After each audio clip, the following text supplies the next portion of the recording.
It is possible that there might be mistakes in medical bills. It's definitely a human process. We type things into a computer and we definitely have typos. So step one is making sure that as you're organizing your bills, you're actually checking them to make sure that they're correct.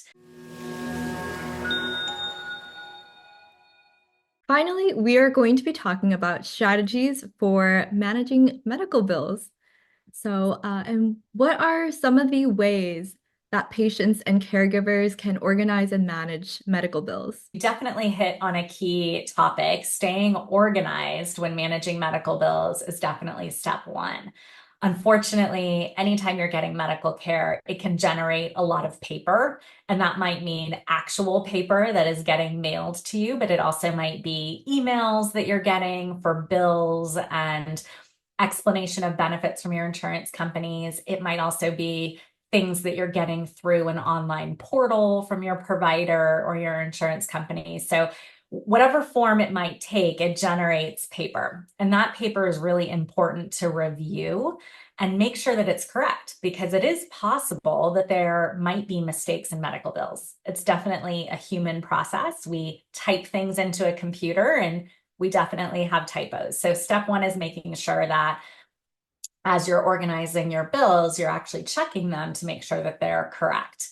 I think step two is also to make sure that you're not ignoring those explanation of benefits that you get from your insurance company.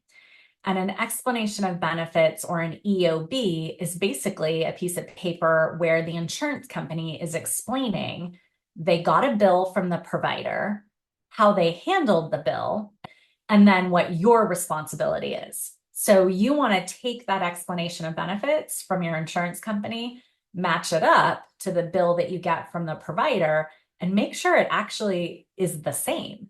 And that what you're getting billed for is, in fact, what the insurance company says you should be getting billed for and what your responsibility is. And if for any reason they don't match up, then you need to start to ask questions. So whether it's going back to your provider and getting clarification, or going to your insurance company and asking questions about the EOB, because you don't want to be in a situation where you end up paying the provider maybe more than you need to because the bill's not correct, until you actually see how the insurance company is handling it. Because if it's wrong, then you're going to have to go back and try to get your money back from the provider.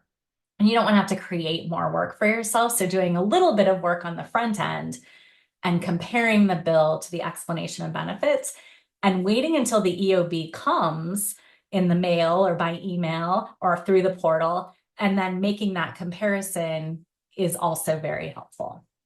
Any tips or tricks on comparing the bill to the explanation of benefits? For example, using a spreadsheet or something to help? We do actually have a medical bill tracking form on our website at triagecancer.org. And this is where you can actually download this for free from our website and plug in information about your insurance plan.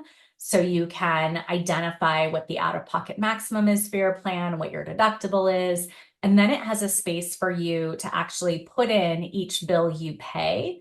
And as you put that in, the formula calculates for you how much you still have to go to meet your deductible and to meet your out-of-pocket maximum.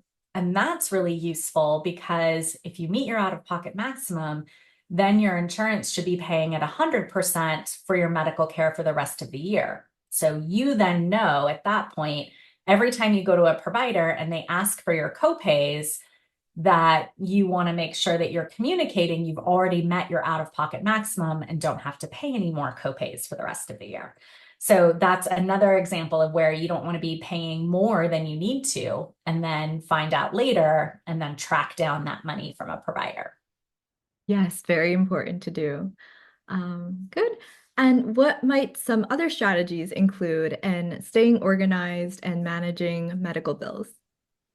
Well, the organization strategy really kind of depends on people's preferences. So you could have online file folders, you could actually have physical file folders to keep track, you could have three-ring binders, whatever, organizational strategy that works for you is the best to have. Another example of where friends and family could be really helpful even just someone to open the mail and to match up the bills with the explanation of benefits, even just taking that step or typing them into the medical bill tracker worksheet.